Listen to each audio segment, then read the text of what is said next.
Gün elə bir buna düşmür, bunu da qoy. Gel kırmızı ya. Gel kırmızı ya. Ardın şeyler. Papağın da xeyli. Kafamı da böyle kaldır ha. Tut o, yıxılar, araları boşdur. Ya. Ya. Davay. Ayağın altı şeyden rezillik yapmış. Aha. Gözüm o böyle. Tutu bak Kenan. Bırak, bırak.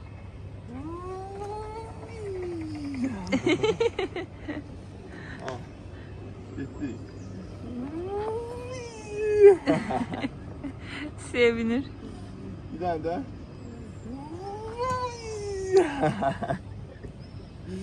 Öcene kurban olayım ben.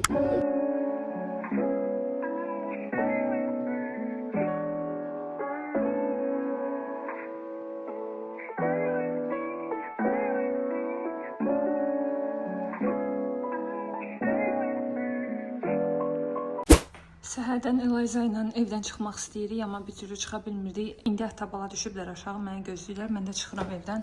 Axır ki, çıxa bilirik.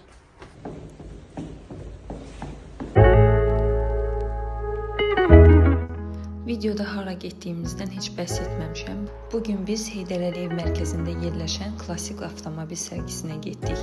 Sərgi çox maraqlı idi. Burada bir-birindən fərqli və maraqlı dizayn olunmuş müxtəlif markaların avtomobillərini gördük və yaxından incələdik. Əgər siz də klassik avtomobilləri sevirsinizsə, o zaman bu sərgiyə getməlisiniz.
Dünyanın ən gözəl hissi əvvəllər tək gəzdiyin küçələrdə indi Vladimla birlikdə gəzmək, onu ətrafa göstərmək imiş.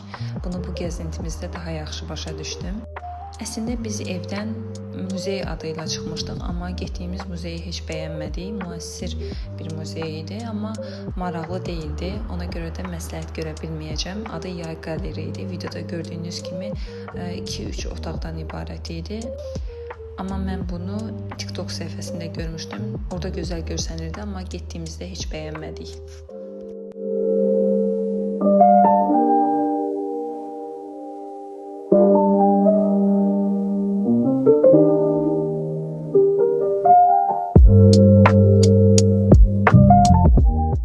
Və fikirləşdik ki, gəlmişkən içəri şəhərdə gəzək, çünki çoxdandır şəhəri gəzmirdik. Hava da həmçinin çox gözəl idi.